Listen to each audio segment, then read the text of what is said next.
You're listening to the Autism Weekly podcast. Each week, we share community voices and bring light to stories that increase awareness, acceptance, equity, access, and inclusion. If you haven't already, subscribe to join the Autism Weekly family. I'm your host, Jeff Skibitsky. This week, we're joined by behavior analyst and mother of two, Leanne Page. Leanne is the author of the book Parenting with Science and runs a website titled parentingwithaba.org, where she shares helpful tips with families looking to improve their parenting techniques and strategies, reduce parent burnout, and build connections with their kids. As a parent coach, author, and designer of educational courses, Leanne excels at assisting parents in sifting through the noise and drama of parenting advice. Leanne, welcome to the podcast. Thank you. I'm glad to be here. Well, we're happy to have you. And I think that this is such an important topic right now. There's so many families that don't have access to treatment, to care, or don't need intensive care and need that support. And this seems to be a piece that might not always be available, yet seems so common sense. So can you describe the influence of being a BCBA? Because I think that's important here on how you've worked through the process on parenting strategies and your own parenting experience. Yeah, I did not realize how much of a leg up I would have on things, having worked as a BCBA for many, many years before becoming a mom. So when my first daughter was itty bitty, still an infant, I joined a Mothers of Preschoolers program. And these mentor moms to me who were further along in the motherhood journey were super helpful. I really appreciated, someone kind of leading the way in parenting and motherhood. But I would hear them talking about their kids having discipline issues. And they would say things like, I've taken everything away from them and they're still doing this or that, or I've spanked them, or we use timeout and all these things. And I just, I only had an infant, but I just sat there kind of shocked, like, why are they doing all these things? Like, why is it all about punishment? Why is there no positive happening in these families? And that's kind of when the light bulb moment clicked for me that, oh, having all this training in the science of behavior really is going to help me as my own child grows. And then I also wanted to help these moms and reach out to other parents who just don't know that there is a better way, that there is a science of behavior. We're not just guessing and like taking away all their privileges or punishing kids all the time, that we can use all these positive strategies that ABA gives us. No, absolutely. And like you said, you don't know what you don't know. Yeah. And if you grew up in a certain kind of way of parenting, or that's what your experience was, oftentimes that's what we do. And we feel like it should be beneficial. Yet taking that step back and looking at it from the ABA lens is, I mean, it's got to be something wonderful. And the fact that you're sharing that, I think, is astounding, is the way that you can empower other families. So what do you run across? I mean, when you sit down with families, you mentioned a couple of things where defaulting to punishment or feeling like, there's got to be something I can take away, or, sometimes even physically discipline a child might be misunderstood, might be a way that people have defaulted. But what is it that parents need to know about ABA that might be a mindset change? Yeah, so everything that I like to teach through Parenting with the ABA is to switch your perspective. So as a parent of neurotypical or neurodiverse kids, you see a problem behavior come up and your reaction is to squash it, shut it down, make it stop. And what I want you to do is to switch that perspective to what can we build up instead. So through ABA, what we would call it is a replacement behavior, and we would teach this replacement behavior. And it's the same idea for parents. What do you need your child to do instead in that moment to get their needs met? Are they hitting because they need your attention? Are they hitting because sibling has something they want? Then we need to practice sharing, or we need to practice communicating, or we need to practice certain skills in that moment so that instead of squashing a problem, we're using our tools to build up the good stuff. And if the good stuff is built up enough, if they're doing these new communication behaviors and that sort of thing, then the old stuff doesn't have room anymore. It kind of takes over and the old stuff falls away instead of us having to squash it and punish it and make it go away. So what would that look like in real life? I mean, when we're describing this hitting Mhm. situation, and if all I'm trying to do is restrict hitting, is the child, what would they naturally default to? Would they default to something similar to hitting? I mean, would it just kind of follow that response class, or what would happen if you didn't treat it with replacing it with something productive? If we don't think about switching that perspective, if the hitting is working, they're going to keep doing it because they're getting what they want.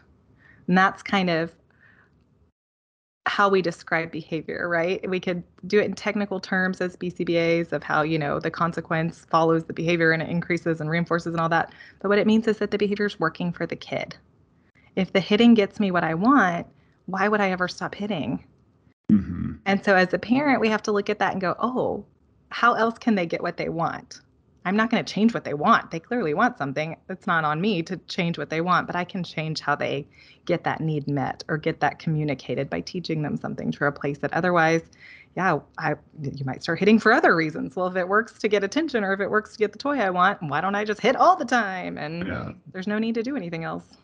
No, and I love that perspective. I think that it's important for us all to realize is that, if we're just punishing something or just restricting, it might just cause somebody to withdraw from their environment. And that's not the goal of any sort of treatment. You want somebody to be a part of their environment. You want them to be able to engage and be empowered.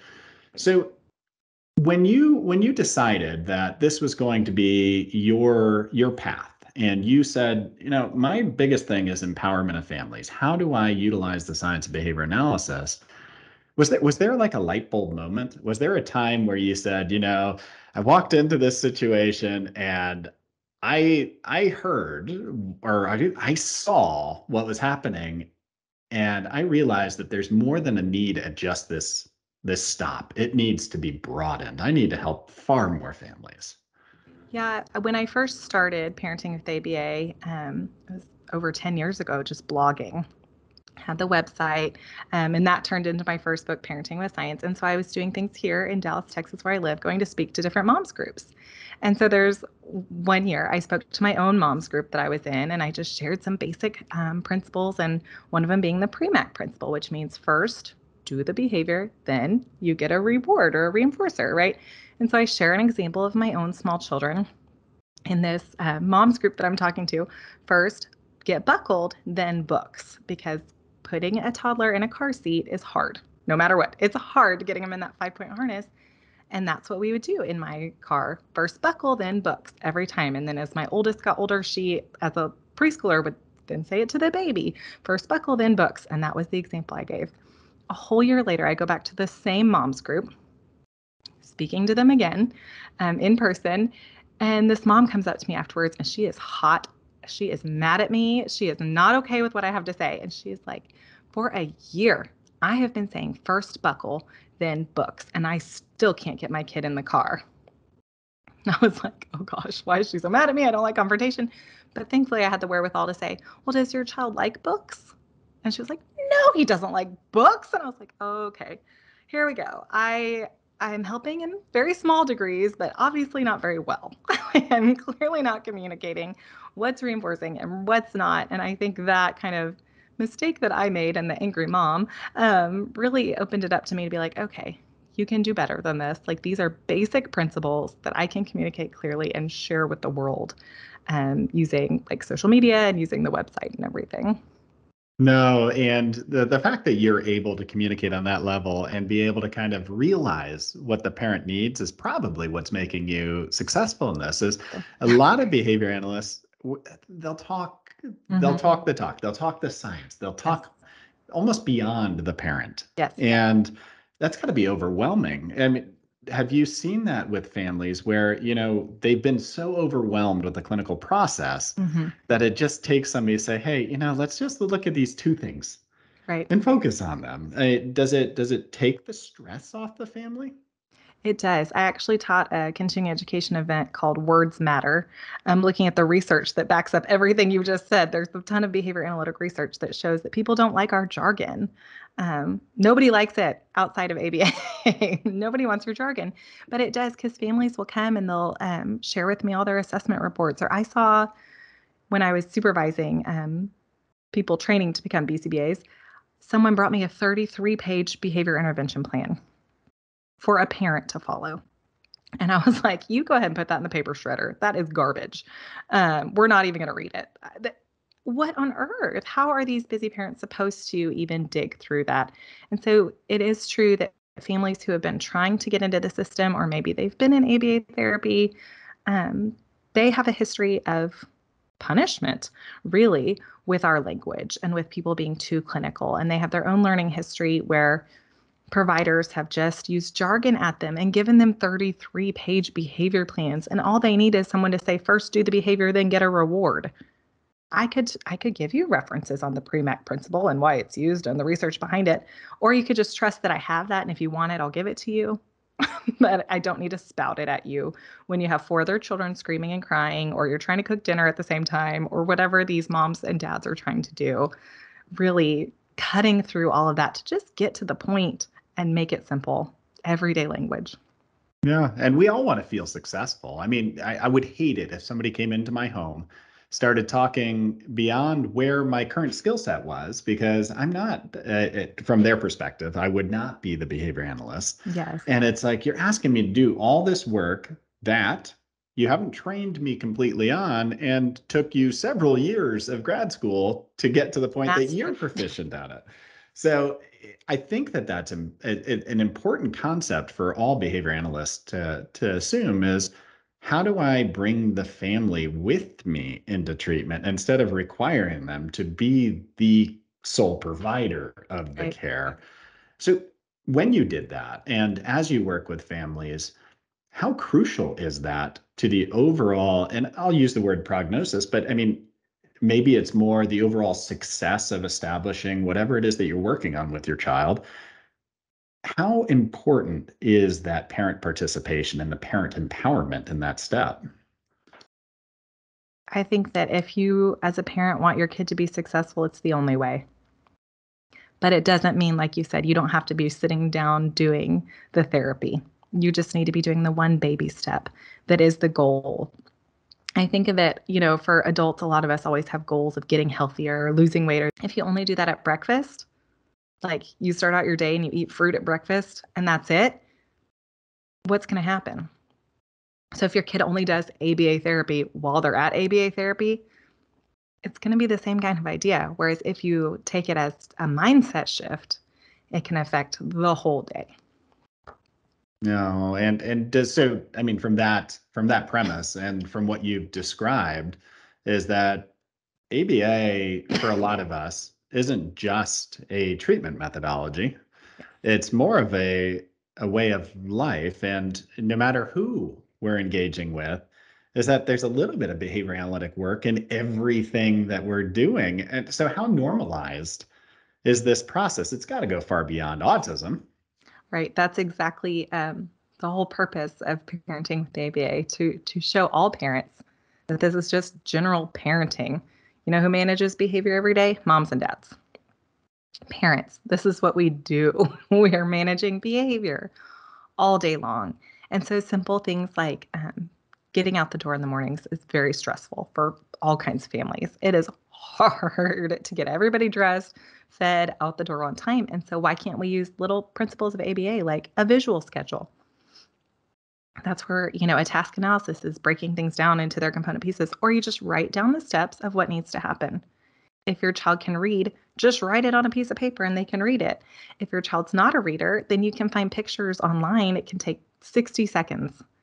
Just type in toothbrush, clip art, and you pull something up. You can use Canva as a free website. And so it's these very simple tools that we learn about in all the backgrounds of task analyses and, visual supports and things. But for families, why don't we just use those? Absolutely. And I mean, oftentimes, even for clinicians, is that they're not always thinking of the naturalness of our science, the fact that it's occurring around us all the time. And we think of it as a very tailored intervention strategy for autism, where we're teaching skills, where it's discrete trials, where it's, I mean, so different formalities, Right. but making it so the family can access it no matter where they're at Right. has got to empower the entirety of a treatment plan. with the movement right now, where a lot of people and a lot of children are receiving center-based care, the only way I could imagine that it's going to generalize is that you're working with the family because they're leaving school, they're leaving clinics, they're leaving all this. So, how do you encourage families to make sure that they're getting the right parent training instead of getting overloaded with jargon? How do they self-advocate for that? I think one of our big things as behavior analysts is it's all about the data, right? As a parent, you don't necessarily need to be writing down tally marks, but are things improving? Are you noticing and reflecting and pausing? So if your kid's been in ABA therapy for a month, what's changed at home in that last month? I encourage families to jot notes down so you can remember, because, oh my word, I can't remember what was going on a month ago with my own children until I look at a calendar or pull up some photos or something. Just kind of jot some general notes down of what's going on. Or if you go to a parent training session and you leave without clear direction, that's how you know. It's just that data being a reflection on how things are going. Are things improving or are they not? And if they're not, finding your voice and saying, this isn't helping us at home is very hard to do. I like to give parents and clinicians both kind of canned scripted responses so you don't have to use your own words. So if you're uncomfortable in that situation, which I would be as the parent or the behavior analyst, it feels confrontational, even though it's not. We're a team. We're supposed to be working together. Is give yourself some sort of scripted response ahead of time, like meaning write out what am I going to say? Read it from an index card or read it off your phone if you want to that BCBA that you're working with of, I'm not really seeing a lot of progress at home. Here's the things we're still struggling with. I know you were helping me with that in parent training, but what we're doing right now is really not working. How can we move forward together? All of that we and together language, whether you're from the parent side or the clinician side, it's about we. It's about together.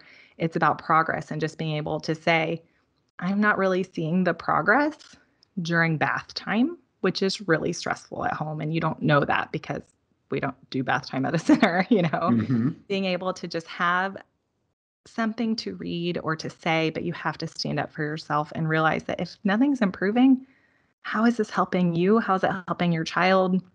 The whole idea of parent training, parent coaching, whatever you call it, wherever you are, is to make things better for you. For your kid, yes, but also for you as a parent. So if your life is just as stressful or more stressful when it comes to managing your kids' behavior, it's not working. And you need to find a way to tell them that. Yeah, that we I think is so important. Mhm. It's very easy for us as parents to feel personal failure or to feel like I'm letting something down and it's my fault. And I think the importance of understanding that it is a team effort and that every voice matters in the decision-making process is critical. And we have to have that trust, and the trust in the provider probably is important. So I'm a huge advocate for the service that you provide. And I think that it's even more important right now because you have so many people that are looking for care, looking for service, sitting on wait lists for service, having to pay out of pocket for service and still not finding providers. Mhm.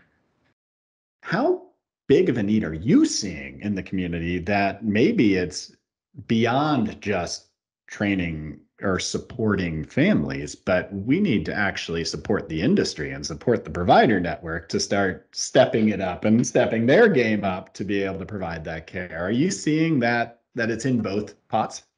Absolutely. It is absolutely in both pots, even though our field as the number of BCBAs is growing, the need is still greater. The need is still greater. And when we look at those numbers and you see who is on wait lists, it's autism families, right? It's mostly an autism diagnosis. Whereas we know that this can help all kinds of diagnoses or neurotypical kids, or adults. It can help everybody. And so the need is huge. I also see a lot of need in rural areas. A lot of families that reach out to me is because the closest BCBA provider is at least an hour drive away. And so getting there on a regular basis is really hard. So figuring out more telehealth type options, or I don't even know what that would look like, for more people traveling in rural areas, covering more physical space too. There's just the need is spreading, and you see these companies just based in big cities. Like I'm in Dallas, and there's tons and tons of providers here. But if you go an hour in any direction, you're going to be in small town Texas. And where's the provider? That family's expected to drive into my city. So just figuring out how do we get there or how do we reach them through technology? Yeah, I hate that those barriers exist. And I mean, it happens geographically, it happens socioeconomically, and it also happens culturally. And I Yes. think that those are things that you mentioned it, but telemedicine, virtual consults, things like that are going to be able to help broaden access to care. Um, so I'm really interested, and admittedly, I have not read through your entire book yet. So I It's might be short, putting just myself to out there. say. It's very short and quick if anybody wants to read But it. I wanted to know is that so when I look at core principles and what I'm helping to make sure every parent is empowered with, there's got to be two or three things that must permeate. And you mentioned the PREMAC principle, but are there other things that we'd be seeing in your book, the Parenting with Science, that are going to hit home with almost all families? Yeah, there's a few things that I say all the time. So those are the things that just come up again and again and again.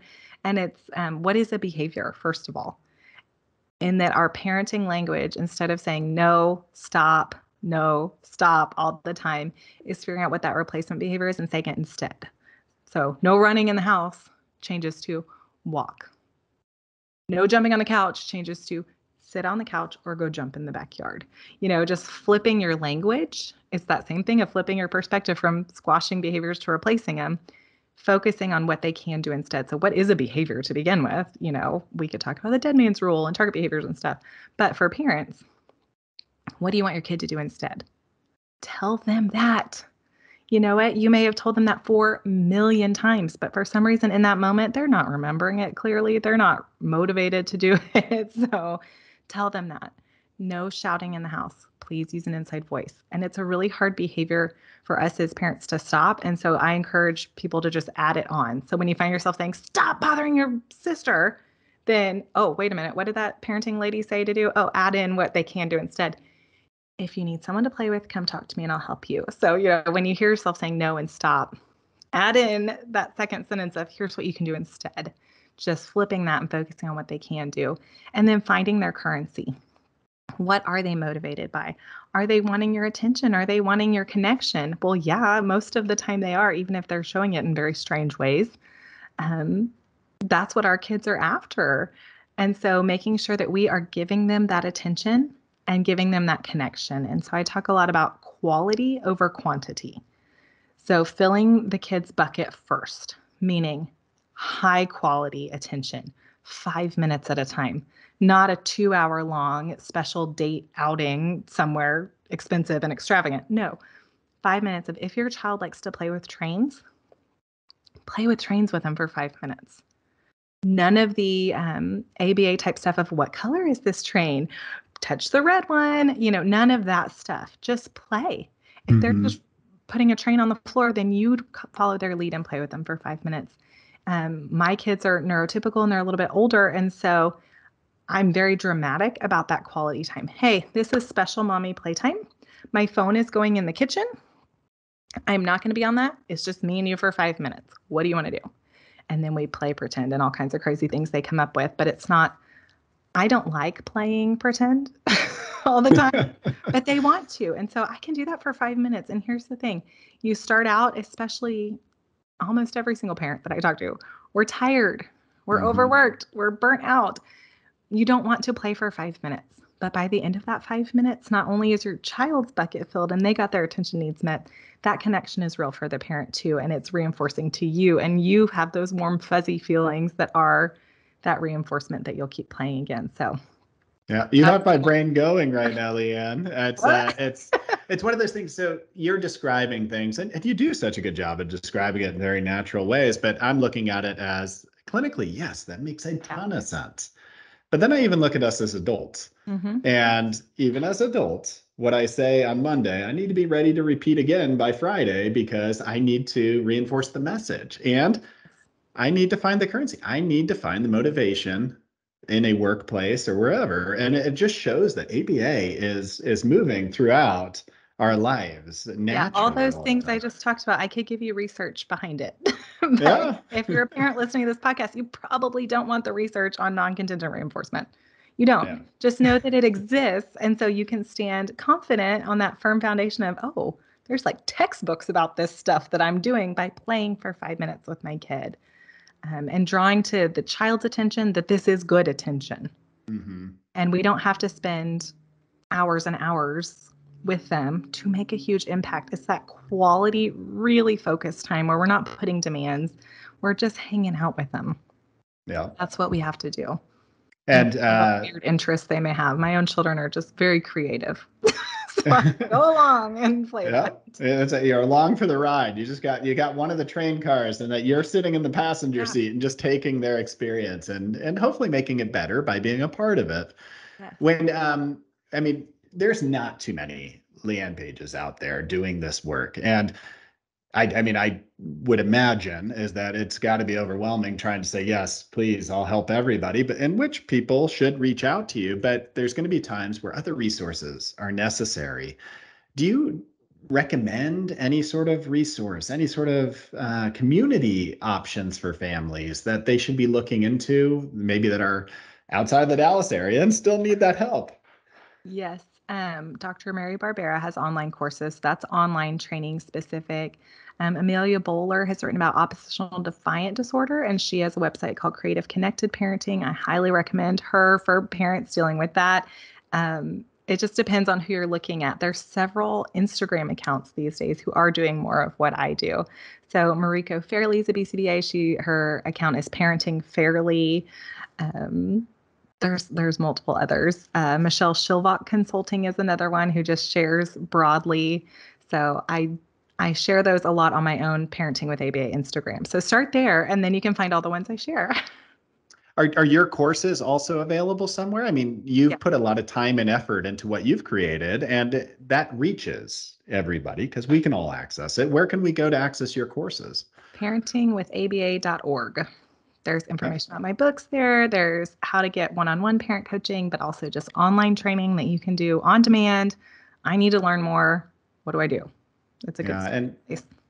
and I don't think that's just and all parents would benefit, but I don't Yes. think it's just for parents. I think that whether you're in a school setting or a coach Mhm. or a clinician is understanding that language which you've been practicing for a long time on how to take these scientific concepts Yeah. and meld it into something that's digestible.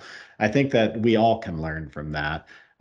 So what are your final thoughts for parents? Is we have so many people that are either they've been working through this on their own, they're frustrated, or they're about to start their journey and they don't even know what to do or where to go. What would you be telling these families to kind of reinvigorate or to get started? Don't do it alone. Even if it's just an online resource like myself, even if it's not, a one-on-one connection, just follow and join a group somewhere. If you are getting ABA services, then you need to be meeting with your BCBA regularly. If they are not offering that, then you ask for it. You're not alone. This is a team effort. So whether that's you have services or if you don't and you're looking for learning on your own, find that. I offer that through Parenting with ABA. There's other ways to find it if you don't have it directly through what you're receiving. You're not alone. And that's actually a big tenet of self compassion. And that's something I teach parents too. There's a ton of research behind self compassion. And the three main tenets are to recognize that this is hard, and then to recognize that you're not alone, that we are all struggling together. And so realizing that, and that kind of sounds like wallowing, but that's where we start with self-compassion. And then the third part is to give yourself that support, but recognizing you're not alone. And so don't try to do it alone and like be the martyr, be the strong mom and dad. Like, yes, you are a strong mom and dad when you have a team and when you ask for help. Now, those are wonderful words to live by. Don't do it alone. I mean, it's simple, but we should all kind of take that and Yes. internalize those feelings. But thank you so much, Leanne. I appreciate you coming on and sharing with us. And I hope people do reach out because what your message is very important. And we can all find ourselves on an island if we're not asking for these answers or we're not searching it. And there's no reason for us to be alone through the process. So thank you. Yeah, thank you. Thank you for listening to Autism Weekly. We hope you tune back in next week to learn more about autism in the real world. Autism Weekly is now found on all the major listening apps, including Apple Podcasts, Google Podcasts, Stitcher, Spotify, Amazon Music, and more. Subscribe to be notified when we post a new podcast. Autism Weekly is produced by ABS Kids. ABS Kids is proud to provide diagnostic assessments and ABA therapy to children with developmental delays like Autism Spectrum Disorder. You can learn more about ABS Kids and the Autism Weekly podcast by visiting abskids.com. Thanks for tuning in. See you again next week.